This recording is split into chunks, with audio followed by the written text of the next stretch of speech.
c'est de l'impérialisme au plus haut point. Voilà. Et donc, ça passe pas du tout. Donc, voilà, tout là-haut, il me dit qu'il est d'accord avec moi aussi. Alors, qu'est-ce qu'on me dit? John Kundo avoir une télé indépendante tous les soirs, merde, quand même, tu m'étonnes. Alors, qu'est-ce qu'on me dit? Rendez-vous de l'Elysée. Alors, tu dis ça grâce à tes rencontres lors de Tour de France. C'est Elazar qui me dit ça. Je dis ça, oui, mais je le pensais avant, mais ça me renforçait, oui, effectivement, dans cette pensée-là, ouais, mon cher Elazar. Oui, ça m'a renforcé. Ça m'a renforcé parce que c'est quelque chose que j'avais déjà remarqué, mais que je savais, et puis mais que j'avais déjà un peu testé. Mais là, je l'ai vu encore sous un autre angle. Et oui, je le pense vraiment. Vladjo, il dit une révolution ne peut pas se faire pacifiquement. Bah pourquoi pas? Pourquoi cette révolution-là, elle serait forcément violente? Pourquoi justement ce ne serait pas la grande révolution pacifique, puisque c'est la révolution du nombre? Pourquoi devenir violent, puisqu'on est non, nous sommes les 99%? Donc les 1% en question, ils ne représentent rien en nombre. Donc pourquoi ce serait une révolution violente? Violente dans le sens où on va se battre contre les forces de l'ordre. Ouais, jusqu'au jour bascule, parce que en France, les forces de l'ordre, hein, Hollande, il n'ose même plus mettre de balles dans comment dire, quand il y a des militaires qui se rendent à une représentation. Hein, les militaires n'ont pas le droit de mettre de balles. Donc on en est arrivé là, en France. Donc, ouais, les forces de l'ordre, jusqu'à quand? Hein, jusqu'à quand? Hein, parce que le jour, le machin, peut-être qu'un jour, les forces de l'ordre ne répondront plus. Hein, et puis ils auront peut-être mis les balles, ce jour-là. Voilà. On me dit les forces africaines, les forces armées africaines sont toutes soumises à l'Empire, effectivement. Ouais, bah, dans l'absolu, ils ne peuvent pas, parce que comment voulez-vous que des forces se révoltent quand, par exemple, les trois quarts des pays appartiennent aux francs CFA dans la zone francophone, donc qui sont directement soumis à la France, je veux dire, vous appartenez aux francs CFA, autant dire c'est l'Union Européenne, c'est la même chose, sauf que au lieu que ce soit l'oncle Sam, c'est la France. C'est exactement le même principe. Hein, tout est pareil. Donc voilà. Alors, ER frère, alors ER, attention mon frère a bien expliqué la différence entre le peuple de France qui n'a jamais voulu l'impérialisme et les élites. Et je sais pour en avoir discuté avec des amis étrangers qu'ils ne comprenaient pas pourquoi nous disions rien, et donc la déduction qu'ils en faisaient c'est qu'on était d'accord. Bah, ils n'ont pas tort quelque part. Et puis, qu'on me dise oui, c'est vrai, moi je sais que oui, les gens dans leur immense majorité ignorent hein, ces problématiques qui sont liées justement à l'Empire français. Mais il y a une partie des gens qui la soutient totalement. On ne va pas se leurrer. Il y a même, y compris dans la dissidence, des gens qui la soutiennent publiquement, hein, qui disent oui, finalement, puisque les Africains ne peuvent pas, ne savent pas exploiter leur uranium, bah, il est normal que nous le prenions. Donc ça, c'est une idée qui existe aussi. Donc il ne faut pas se leurrer. Et puis à un moment donné, il y aura un choix politique. Moi, je le pose clairement, je le dis. Le franc CFA est une manne pour l'économie de la France. Le franc CFA nous rapporte énormément d'argent. Parce que le franc CFA, vous savez, dans sa composition, nous permet d'acquérir toutes les matières premières que l'on veut en Afrique à moindre coût. Et donc nous offre un avantage industriel, économique, commercial. Et en plus, avec le système du franc CFA, nous captons toutes les devises africaines. Donc nous nous enrichissons considérablement, puisque nous comblons même le déficit extérieur français. À partir de là, il faut comprendre que si on abandonne le franc CFA, on abandonne un avantage économique. Donc la question se pose. Et c'est là que se pose même la vraie question de savoir, est-ce qu'on opte pour perdre un avantage économique, mais se sentir mieux d'un côté de nos choix moraux, nos choix communs que nous avons choisis. Voilà, le choix national, c'est le choix de la communauté de dire non, nous préférons nous grandir de nos valeurs et perdre notre avantage économique, ou conserver notre avantage économique, mais alors avoir conscience de ce qu'on veut faire. Et c'est là que va se poser le problème. Donc moi, je me dis, c'est là qu'il va falloir réfléchir. Donc oui, et justement, quand on me dit le peuple de France, ben, c'est à ce moment-là que le peuple de France faudra vraiment choisir. Voilà. Moi, je pense que la question est beaucoup plus compliquée qu'on le croit, finalement. Rousseau, il dit les Africains devraient s'inspirer de Thomas Sankara. Entièrement d'accord. Oui, c'est vrai. Oui, Thomas Sankara, c'est quelqu'un qui a voulu, je pense, en Afrique, apporter le principe de la nation. Euh, un des éléments qui, pour moi, euh, fait et cause un retard de l'Afrique, c'est le passage vers la nation, puisque nous sommes encore sur un système basé sur le clan. Or, les organisations étatiques sont, elles, constituées dans on va dire, des structures qui sont censées être nationales.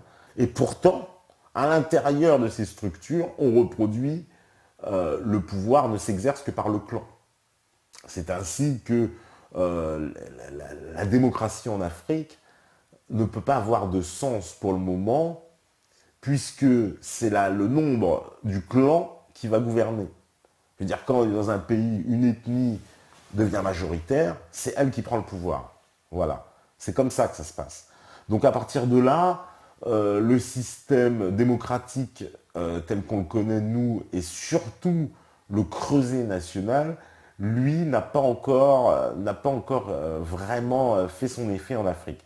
Et Thomas Sankara a été l'un des leaders qui a le plus œuvré pour construire l'identité des nations africaines, en expliquant aux Africains que justement, il fallait aujourd'hui passer par-dessus le système clanique, voire l'abandonner, pour adopter le système national. Ça a été le grand prêcheur de cette idéologie nationale en Afrique, Thomas Sankara. Et il n'a pas été assez écouté à mon sens. Et évidemment, bon, on sait que beaucoup de présidents africains sont, oui, corrompus, évidemment, mais parce que aussi, il faut comprendre le jeu de l'Afrique, c'est-à-dire qu'en même temps, le président qui est en place, évidemment, n'est en place que parce qu'il est soutenu par la France. Parce que le jour où il se rebelle, il finit comme Boisisé. C'est ça aussi la réalité aussi des présidents africains. Donc, et que feriez-vous à leur place? Voilà, hein, c'est ça aussi. Alors, que feriez-vous à leur place? Parce que tous ceux qui ont été un peu sincères et qui ont suivi, j'ai envie de dire, leur idée, qui ont voulu faire, voilà, comme eux le pensaient, et non pas obéir aux injonctions françaises, ils ont très mal fini. Hein, je veux dire, c'est Bozizé, c'est Gbagbo, c'est Sankara. Voilà, hein, ils ont très très mal fini. Hein. Sankara, je rappelle qu'il a été assassiné par Blaise Compaoré et toute son équipe, Blaise Compaoré, qui est encore le président actuel du Burkina Faso, complètement soutenu évidemment par Paris. Hein. Voilà, c'est un agent de la France qui est installé depuis là-bas depuis 30 ans et qui maintenant devient un peu, depuis qu'ils ont renversé la Côte d'Ivoire, un espèce de trouble-fête, voilà, de l'Afrique de l'Ouest, et qui est malheureusement un triste cire.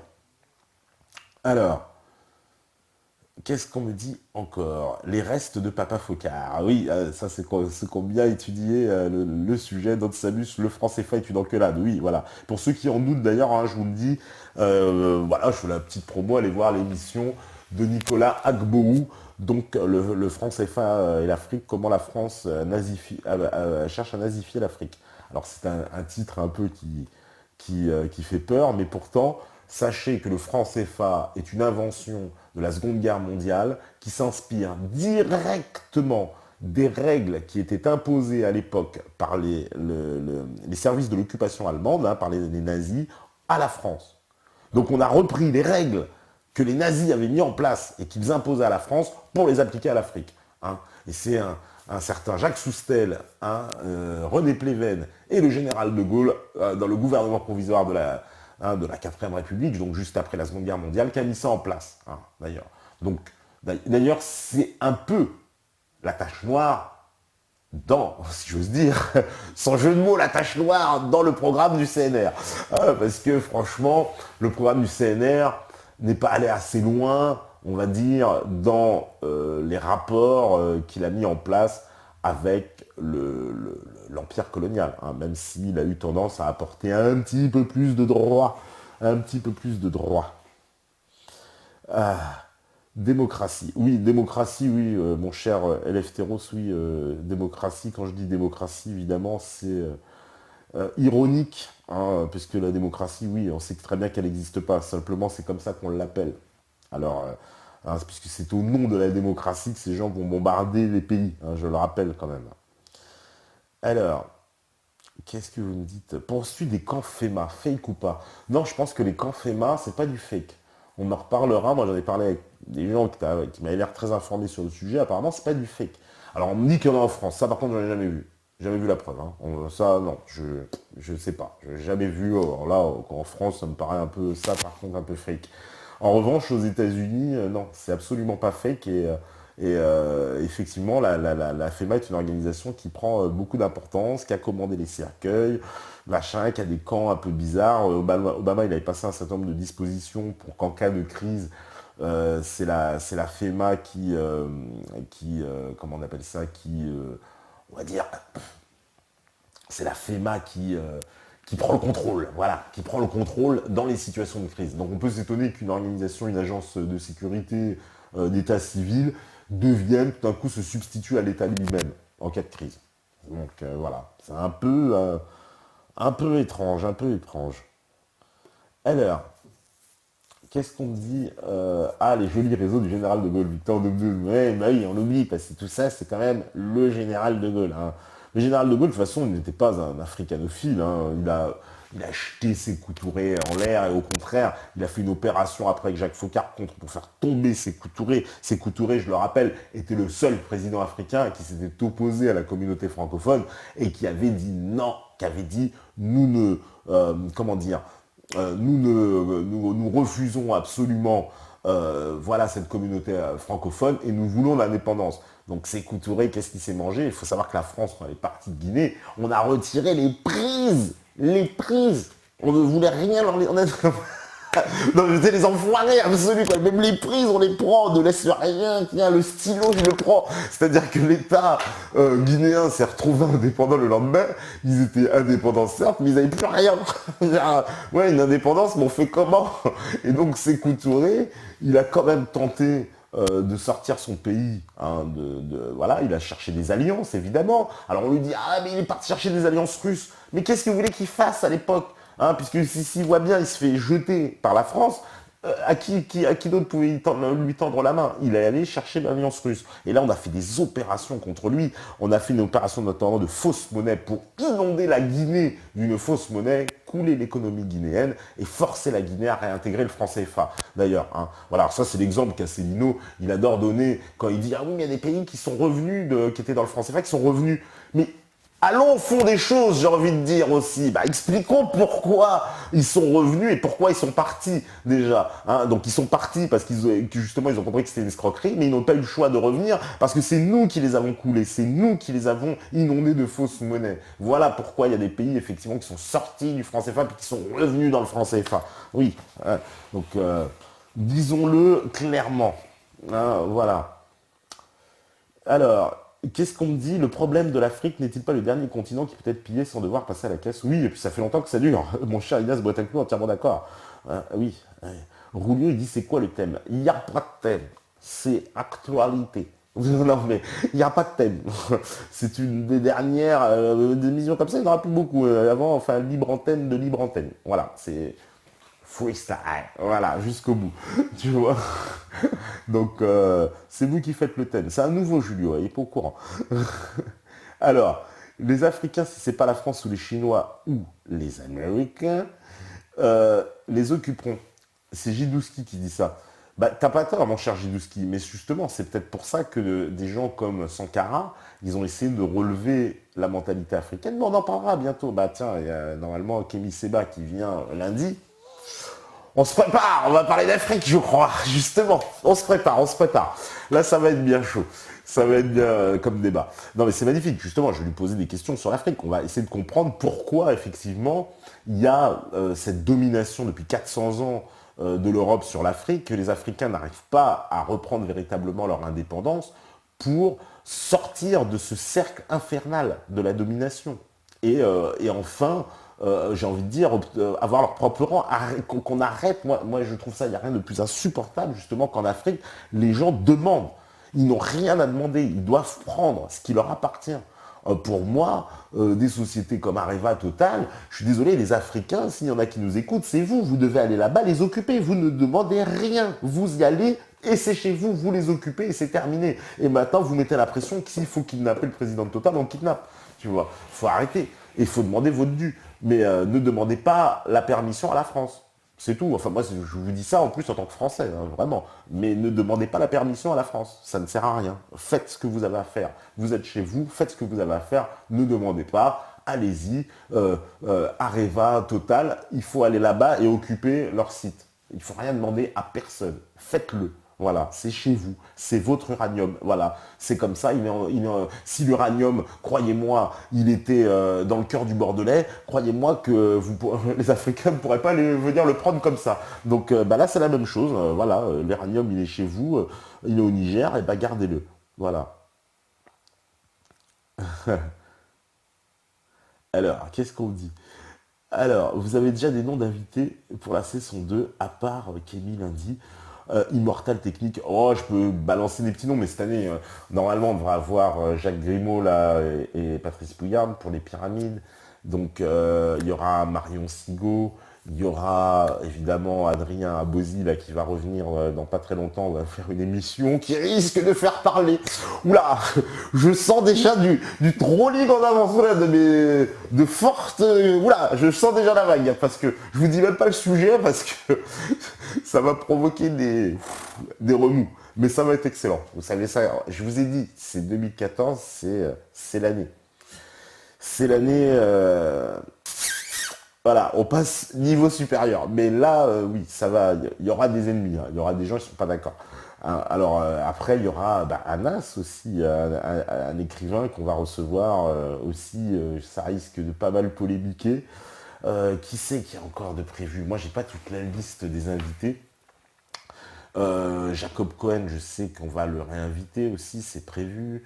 Euh, on va essayer d'avoir. Alors, il y a Jean-Claude Bourré qui devait venir, pour ceux qui connaissent Jean-Claude Bourré, l'ex-Pujadas des années 90, hein, l'équivalent, celui qui présentait le 20h.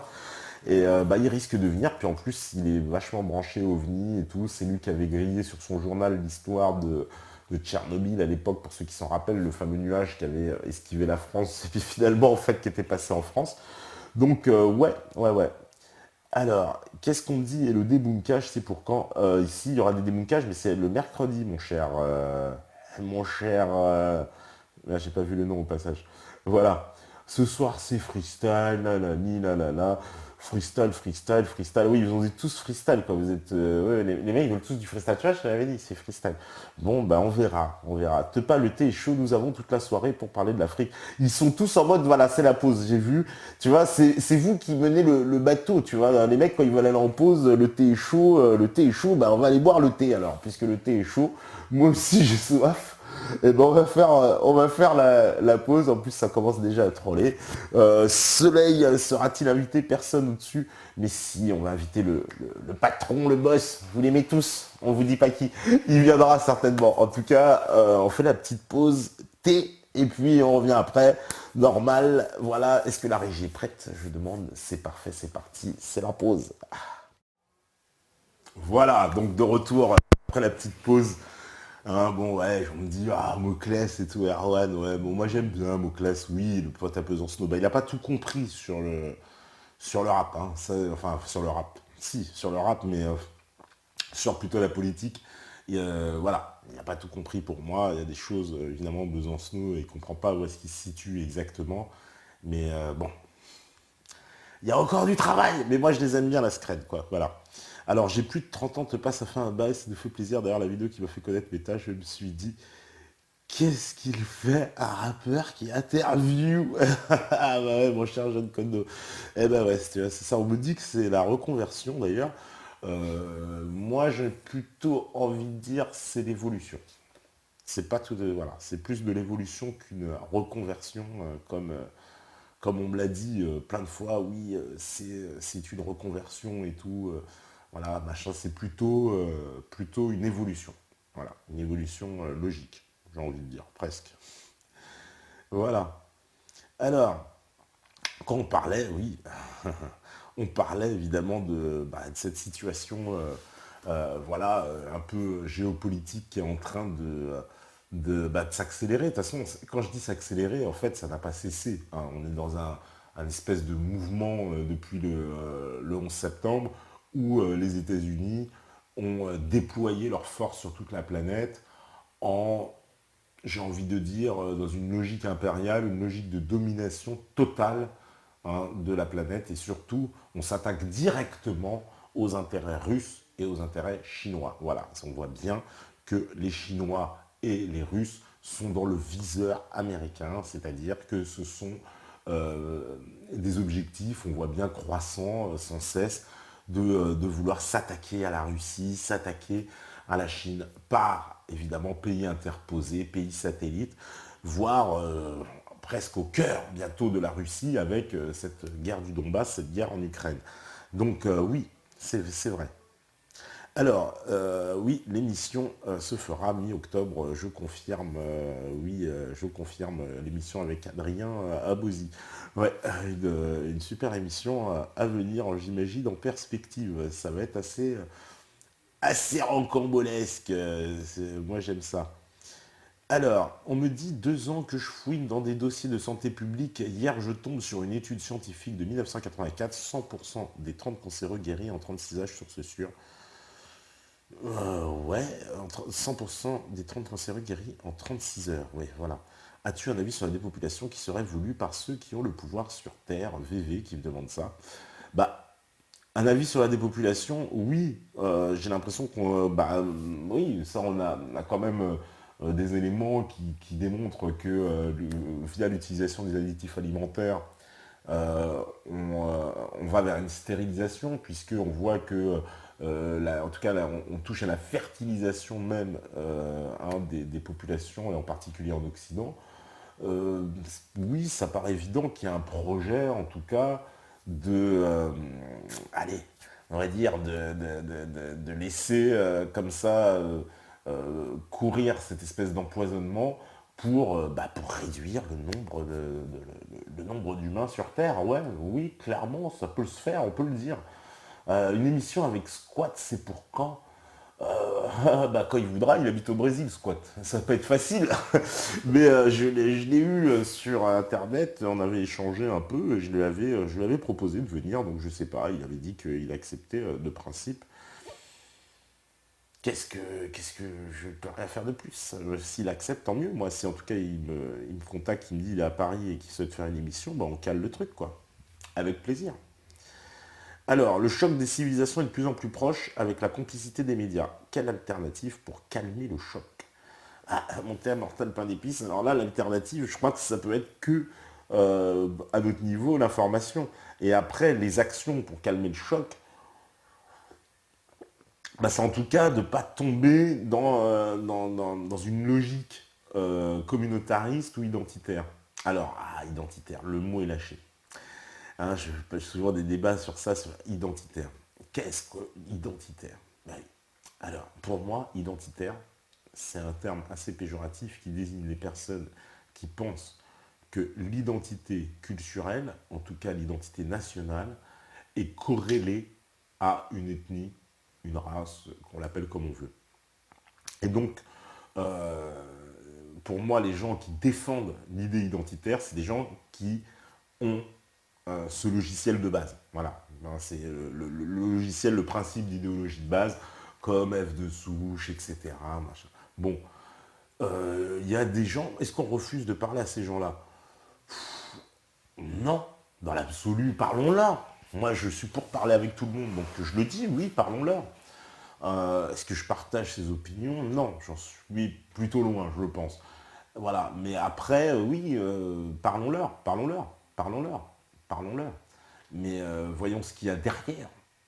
Je ne sais pas, parce que moi, ce qui m'étonne beaucoup dans ces mouvements identitaires, je vais vous le dire à chaque fois, c'est de constater que ces gens sont toujours très liés à une idée européenne. Et donc d'un espèce de mythe de l'homme européen, d'une civilisation européenne. Et ça me paraît dangereux et faux en plus, voilà, sur plein d'égards. Mais bon, c'est moi, c'est moi qui pense ça. On débecque les ethno-différentialistes chez nous. Ah ouais, je sais pas, c'est ER Khan qui dit ça. Bah moi, oui, il est vrai qu'à ER, vous n'êtes pas très aimé de ces mouvements-là, enfin de ce que j'en ai vu, parce qu'ils reprochent justement à Soral, on va dire, les passerelles qu'il essaye de faire avec l'islam et avec les musulmans. Et ça, c'est un peu l'antithèse quand même des principes des identitaires qui, eux, ne sont pas dans des passerelles, mais dans les forteresses. Ils veulent, on va être clair, ils veulent absolument se couper carrément, foutons-les dehors, j'ai vu des slogans comme ça, hein, oui, foutons-les dehors, etc. Donc cette logique de haine communautaire, pour moi, elle va dans le jeu de l'Empire, puisque ça va être quoi le résultat in fine? C'est de se retrouver évidemment voilà, dans ce choc des civilisations. Hein, et puis, c'est quoi? C'est dès qu'on va voir un rebeu, voilà, comme à Saint-Mandé, hein, où il y avait ces 30 juifs qui ont agressé deux pauvres rebeux en criant Israël, voilà. Voilà. J'étais content parce que j'ai entendu la maman d'une des victimes qui disait, bah oui, mais ici on est en France, il faudrait que ces gens-là réalisent. Et c'est encore des paroles pleines de bon sens, quoi. Voilà. Hein, des paroles, des paroles qui montrent que, voilà, quoi. Que finalement, il y a des gens dans ce pays voilà, qui ne pensent pas que par la communauté. Hein, voilà. Et qu'il faudrait que certaines communautés, justement, elles se calment un petit peu. Ça nous fera des vacances. Alors, School, définir identitaire avec le mot identité mort de rire. Alors, identité, ça veut dire quoi? Bah, identitaire, c'est plutôt un mouvement, c'est ça, c'est plutôt c'est un néologisme. Je sais pas, identitaire, oui, évidemment, on est obligé de prendre le mot identité, hein, c'est la base du mot identitaire. Mais des gens qui pensent que l'identité, c'est-à-dire ce qui vous représente, c'est quoi l'identité? C'est ce que vous êtes, ce qui vous représente. Eh ben, passe par le fait, voilà, comment on peut reconnaître votre identité? Bah, par le fait que vous êtes blanc. Si vous êtes blanc, vous êtes français. Si vous n'êtes pas français. Voilà comment, mon cher School, voilà, on définit l'identité, pour moi, selon moi. Après, je ne sais pas quelle autre explication, comment tu veux le définir autrement, les identitaires. Pour moi, c'est comme ça que je les définis. Je vois pas quelle autre définition. Alors quoi, ils vont me dire, oui, ils défendent la France. Mais oui, mais avec l'idée, alors ils défendent la France, mais avec l'idée que la France est quand même rattachée à une certaine forme d'identité particulière, qui n'est, moi, à mon sens, pas le sens que je donne à l'identité française. Parce que moi, l'identité française, justement, je la définis autrement. Mais chacun peut la définir comme il veut. Ça ne reste pas l'identité française. Pour moi, ce qu'eux définissent comme l'identité française, pour moi, n'est pas une identité française. Mais bon, en tout cas, loin d'être la majorité des Français. Voilà. Même si ça dérange. Cette idée, apparemment, ça dérange certains. Parce que je sais qu'il y en a certains sur le chat, vous êtes un peu, voilà, vous êtes un peu tendu sur ces questions d'identité. Hein, et ben voilà, bon, bah, écoutez, chacun pense ce qu'il veut. Hein. Il n'y a pas que du mauvais dans l'esprit ethno-différentialiste ou identitaire, même si ce ne sont pas les meilleurs termes pour exprimer un mouvement contre le brassage ethnique et multiculturaliste. Voilà, c'est Alasso qui nous dit ça, que tout le monde décrit ici. Oh, ouais, oui, oui, mais est-ce que ça, ouais, ouais, le brassage ouais, l'ethno-différentialisme, ouais. Mais moi, le problème, c'est qu'en tant que métis, déjà, quand on parle d'ethno-différentialisme, bah, il faut que je sais pas où me situer. Alors, déjà, d'entrée, c'est un peu compliqué, quoi. Parce que ça veut dire que c'est quoi? C'est quelque chose qui se discute entre gens de bonne race. À défaut de bonne mœurs, des gens tous de bonne race, donc qui se donnent une bonne définition de la race. Voilà, j'ai l'impression de ne pas pouvoir participer à ce débat, quoi. Je veux dire, dans l'absolu. Alors après, pour moi, l'identité, justement, c'est pour ça que je la conçois comme quelque chose de culturel. Pour moi, être français n'est pas une couleur. Hein. Être français, c'est une culture. Mais voilà, il semble que les identitaires, eux, ne donnent pas cette définition, justement, à l'identité. Pour eux, l'identité française passe par cette ethno-différenciation, hein, comme on va reprendre le terme. Alors que, voilà, moi, dans mon idée, bah, l'identité passe par autre chose. Donc voilà, donc on en revient au terme de, oui, évidemment, ce qu'on met dans cette identité. Hein. On me dit c'est plus du communautarisme. Alex B, je sais pas, ouais, bah non, ouais, ça va plus loin que le communautarisme, hein. Le communautarisme, voilà quoi. Ah, on me dit Jidouski, il y a un gros boulot pour redéfinir l'identité française. Ouais, bah justement, on n'est pas tous d'accord. Hein, tu vois, on n'est pas tous d'accord. Pas tous d'accord du tout. Tu vois, ah bah Erwan, il dit ça marche bien chez lui, donc voilà, moi aussi je pense ça m'a l'air stable ce soir. C'est peut-être des gens, ça capte mal, je sais pas. Alors, Alefteros il dit, mais Tepa étant moi-même issu de l'immigration, je ne peux pas nier que l'identité blanche fait partie de l'identité française. Désolé. Bah oui, alors, c'est marrant de dire ça, l'ethnie blanche. C'est-à-dire que selon toi, donc, si l'identité française se rallie à une ethnie, un descendant d'origine hongroise, comme Sarkozy, dont les parents étaient des Hongrois, etc., aurait plus donc de légitimité dans son identité française qu'un descendant d'Antillais qui, lui, est noir, mais pour lequel les descendants sont français depuis bien plus longtemps. Donc, à un moment donné, c'est ça pour moi, où est-ce qu'on n'est pas d'accord sur l'identité. Alors, me dire que oui, l'identité française passe par une ethnie blanche, ouais, j'ai envie de dire, de toute façon, les Français sont un peuple européen de base. La France, en tout cas, originellement, évidemment, est un pays avec une composante de personnes blanches. Mais aujourd'hui, à l'heure des identités, est-ce que le fait d'être blanc, donc, accorde un droit particulier à la francité plus qu'un autre parce qu'il serait d'origine immigrée? Voilà, donc comme je vous le dis, hein, Sarkozy, Nagui, Bosca, il est plus français que Monsieur Pierre-Henry, juste parce que Monsieur Pierre-Henry, lui, a un taux de mélanine un petit peu plus important. Et c'est là que je suis pas d'accord. Bah voilà. Donc c'est un peu c'est un peu peut-être voilà la limite, mais moi je suis absolument pas d'accord avec cette vision. Alors, la France est une culture à redéfinir, pas une ethnie. Jidouski, bah voilà, je suis plus d'accord avec cette vision-là. Euh, alors, JV, qu'est-ce qu'il dit? ERK n'était pas. Adrien Abosi est aussi clairement sur ce logiciel identitaire au final. Son seul projet est la remigration de 15 millions de personnes. Ah bah oui, bah sur ce projet-là, moi non plus, je suis pas d'accord hein, avec Abosi là-dessus. Hein. Si c'est que la remigration, même si je pense que la remigration sera nécessaire pour certaines personnes, moi je ne crois pas non plus à une remigration de 15 millions de personnes, non. Donc oui, on ne sera pas d'accord, c'est évident. Voilà. Est-ce qu'être chinois, c'est juste une culture? Ah ça, mais c'est les Chinois qui se définissent, il faudrait connaître les Chinois. Moi je te dis que les Chinois, oui, ils sont racialistes, hein, c'est évident. Hein, ils ont une notion de race. Voilà, moi je pense que la nation française, voilà, on me dit, tiens, Décus, la culture française, c'est déjà un mélange de cultures régionales. Mais oui, la nation française, c'est déjà un composite.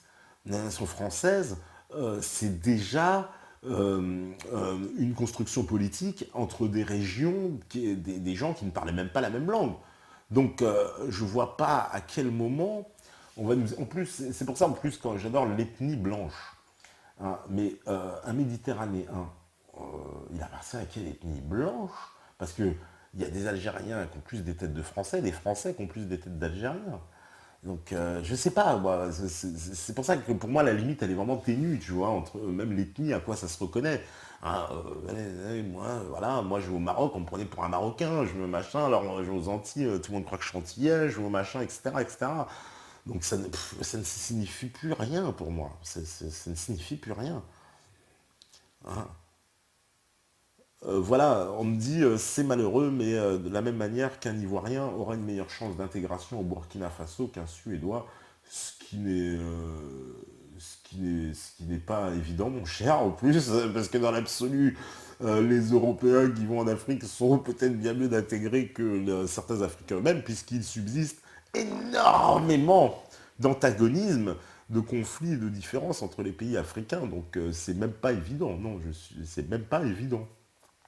Voilà. Voilà, alors il y en a plein qui sont d'accord avec l'idée que l'identité n'est culturelle et pas ethnique. C'est un débat, hein, c'est un débat. Je vois, voilà, tout le monde n'est pas d'accord et effectivement, voilà. Alors, Victor Doom Doom, il dit que remplacer du remplacement de population. Alors, le remplacement de population, alors ça c'est un thème que j'aimerais aussi bien aborder cette année, en tout cas faire une émission avec quelqu'un qui, voilà, qui a étudié ce sujet, pour avoir les vrais chiffres. Parce que le remplacement de population dont on parle, très sincèrement, là on vient de faire un tour de France, on a été dans allez, quand même beaucoup de régions françaises, hein, on a pu voir une typologie de la France. S'il est vrai que dans la France des villes et dans la France urbaine, il y a un nombre très important de gens issus de l'immigration, et donc qui sont visibles, parce que oui, quand il y a beaucoup de Noirs et d'Arabes, on les voit plus, voilà, au milieu de la population, c'est la vérité, et ben, ce n'est pas une évidence, et ce n'est pas du tout le cas dans les autres parties beaucoup moins urbanisées. Donc ce remplacement de population tel qu'il nous est présenté à chaque fois comme oh là là, oui, oh c'est horrible, euh, j'attends de voir les vrais chiffres. Maintenant, je ne veux pas douter qu'effectivement, il y ait une immigration complètement incontrôlée depuis une trentaine d'années dans ce pays, et particulièrement depuis les traités européens et Schengen. Mais de là à me dire qu'il y a un énorme danger, je demande à voir. Maintenant, effectivement, moi, le phénomène de l'immigration de masse, je pense que c'est un phénomène très négatif pour la population à plusieurs égards, et qu'il s'agit en fait d'un nouvel esclavage, parce que les immigrés qu'on fait venir, ce sont des esclaves qui vont aller faire nos routes et laver nos chiottes parce qu'on ne trouve plus personne pour pouvoir le faire. Donc je suis contre de base. Et en plus de ça, ça pose effectivement, oui, des problèmes sociologiques, culturels, etc. Maintenant, les gens qui vont sans cesse œuvrer, en fait, faire peur comme ça sur ce côté de la dépopulation, etc., c'est des gens qui vont faire que lorsque moi je vais me présenter quelque part, on va me regarder bizarrement, vous voyez, sans raison. Voilà. Euh, donc, je ne veux pas rentrer non plus dans ce jeu-là. Et j'aimerais bien avoir plutôt des chiffres. Et en France, c'est très difficile parce que vous le savez, les statistiques ethniques sont censées être interdites, à part la police hein, qui s'en sert. Mais on a très peu de moyens de vérifier ça, par notre simple expérience hein, de tout à chacun. On me dit, je pense quoi de la double nationalité, Erwan? Bah à la base, je pense que la double allégeance n'existe pas. Je pense qu'il n'y a qu'une seule allégeance possible. Donc après, la double nationalité, comme on l'a vu dans le cas par exemple de ce monsieur-là, ça pose quand même un certain problème, quoi. Hein, parce que des gens qui vont travailler pour une armée étrangère, pour le compte d'une armée étrangère, voire travailler pour un gouvernement, puisqu'on a vu Habib Meyer, vous connaissez hein, Habib Meyer, hein, l'homme hein, qui... Ah, il se passe quoi? Le micro est tombé, on m'a dit. Ah, attends. Non, il n'est pas tombé, il est là. What the fuck? Alors. Ah, d'accord. Ok, on va le mettre comme ça. Alors. Normalement, ça devrait aller. Voilà, donc tout devrait revenir à la normale. Oui, je disais donc que ouais, dans le cas de monsieur, là, comme ça pose problème, effectivement. Après, il y a d'autres cas où ça pose moins de problème, mais d'une façon générale, j'aurais plutôt tendance à être contre. Je pense qu'on ne peut avoir qu'une seule nationalité et que la France ne devrait reconnaître qu'une seule nationalité. C'est-à-dire que quand on est français, on est français. Si on choisit notre nationalité, à ce moment-là, on n'est plus français. Voilà. Il faut que ce soit un contrat très simple. Mais bon, en même temps, la France d'aujourd'hui, hein, qui a fait des allégeances aux États-Unis, à tout le monde, hein, alors qu'est-ce que vous allez demander au mec de ne pas prendre la nationalité d'un pays dont issus ses parents Mais dans l'absolu, oui, je suis plutôt pour une mononationalité. Ce serait beaucoup plus simple.